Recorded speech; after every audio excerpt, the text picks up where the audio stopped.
Looking back to when I first started photography, or even the early stages of a professional photographer, I was constantly using Aperture Wrong. I shot everything wide open in all different genres of photography because I was addicted to a shallow depth of field, which ironically resulted in no actual depth in my images and highlighted that I was an amateur photographer. So today I want to briefly touch on what aperture is, but more importantly, I want to show you guys how to creatively select the correct aperture in relation to the focal length that you're using, and also how to save money on your next lens purchase. This video is sponsored by Squarespace, the king of websites and domains, and with that said, let's jump right into what aperture actually is and why it's important to understand. Now guys, I'm not going to go into too much detail, but it's worth noting that aperture sits inside your lens and controls how much light hits your sensor. It's super confusing that we use large f numbers like f16 to represent a small opening, while lower f numbers like f1.4 means a much wider opening. Now the way this is calculated is really important because it's based on the ratio diameter of the aperture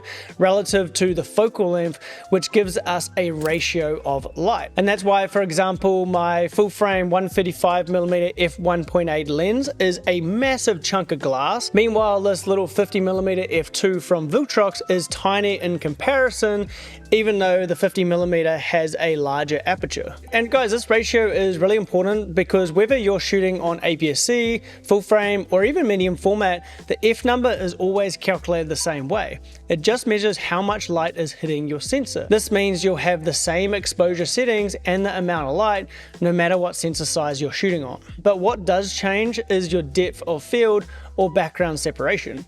Smaller sensors give you less background separation compared to larger sensors. For a practical example, if you want to get the same depth of field as a full frame 50mm lens at f2, you'll need to shoot on a 33mm lens at f1.4 on an APS-C camera to get the same field of view and roughly the same background separation as the full frame camera. Now, the APS-C setup is letting in more light overall, so your shutter speed and your ISO will be different, but the visual depth of field and field of view are basically the same. Faster lenses don't just give you more background blur, they also collect light faster, which helps you shoot in lower light without cranking ISO that results in noisy images or dropping your shutter speed too low, which makes your images blurry. And that's why I personally think aperture is the most creatively important setting to master in photography, as everything is about depth in your image. But aperture isn't the only thing that's controlling blur or background separation,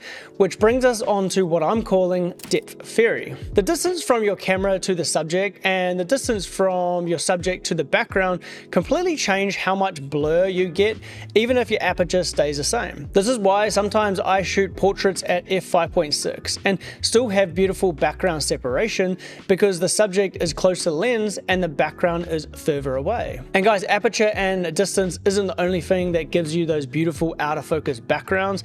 If you shoot a portrait, for example, on a wider focal length and then start moving up to longer focal lengths at the same aperture with very similar framing, you'll notice that you start to achieve more background separation at those longer focal lengths. Longer focal lengths also narrow the field of view, which results in the background being magnified or appearing closer to the subject. But what aperture do you use when you want everything to be in focus, so the foreground, the subject, and the background in focus?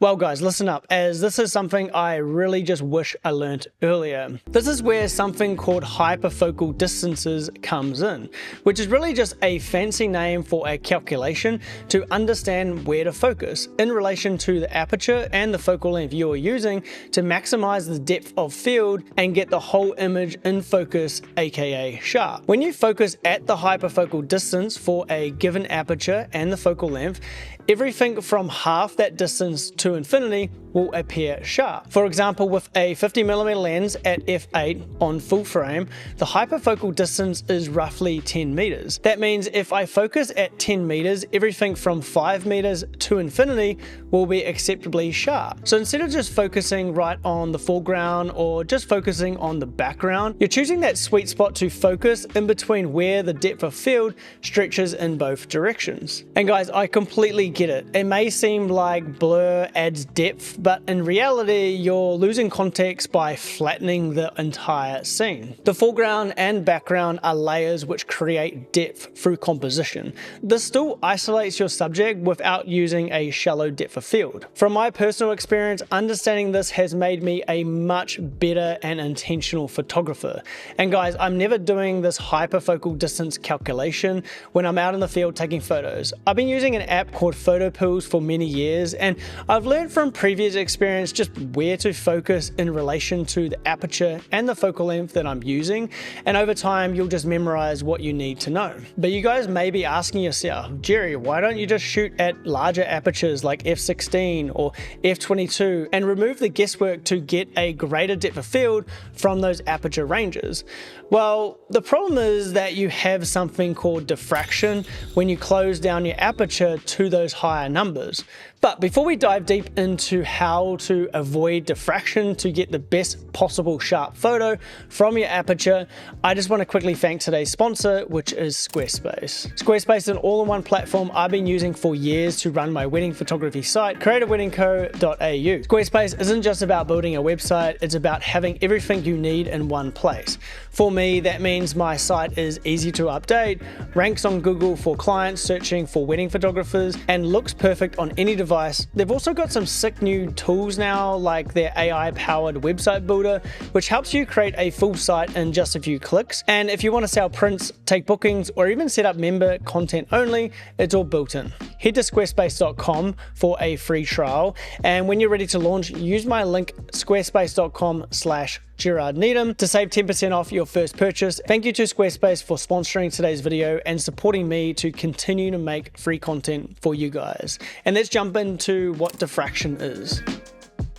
Diffraction is what happens when light waves bend or scatter as they pass through a small opening like a tiny aperture in your lens. When you stop down to very small apertures like f16, f22 and beyond, the opening becomes so narrow that the light rays start interfering with each other. This causes your image to become less sharp and is just soft everywhere. So even though a small aperture gives you more depth of field, the trade-off is reduced overall sharpness due to this diffraction. F11 is typically where diffraction starts to kick in on majority of lenses. If you go past that, you'll see diffraction starting to soften your image. But as a general rule, f8 is usually the sweet spot for sharpness coming out of any lens, whether that's a prime or a zoom lens, regardless of the aperture range. But just like stopping your lens down too far can soften your image, the widest apertures like f1.4 or f1.2 also tend to be softer. And that's not diffraction this time, that's just optical limitations. And that's not always a bad thing. Sometimes that softness adds character, especially for portraits. But when you want the cleanest, sharpest result, stopping down to something like f2 or f2.8 can make a huge difference. So the takeaway is that lenses are really at the sharpest at their extreme apertures. Too wide of an aperture and you lose sharpness, too narrow of an aperture and you get diffraction. And lastly guys, if you're wondering how to get these starburst effect, just stop down to f16 or f22. The smaller the aperture, the sharper their effect. But this is not just related to aperture, lens design matters too. Alright guys, that is all of the theory on aperture. Now I want to share how I actually use all of this theory in practice without overcomplicating things. So here is my real world approach. I primarily shoot in a mode called Aperture Priority Mode, or AV.